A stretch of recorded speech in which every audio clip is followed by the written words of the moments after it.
মুমিন বান্দার বৈশিষ্ট্য হচ্ছে দুঃখ কষ্ট বেদনা জ্বালা এগুলোতে সে আপসেট হয় না, সে হাল ছেড়ে দেয় না, সে ভরসা রাখে একজনের উপর, চিল্লায় বলতে হবে তিনি কে?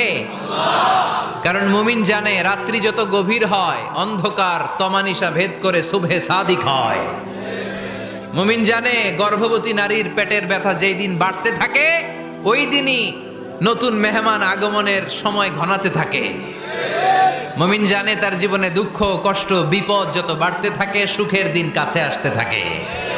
এজন্য মুমিনের হারাবার কিছু নেই। ফা ইন্নামা আল উসরি ইউসরা, ইন্নামা আল উসরি ইউসরা। নবী হে, কষ্টের পরেই আছে আনন্দ, দুঃখের পরেই আছে সুখ।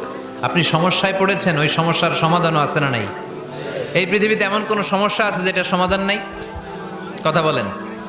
সমস্যা তৈরি করেছে কে? আবার সমাধানও দিয়েছে কে? আল্লাহ ডাজন্ট ক্রিয়েট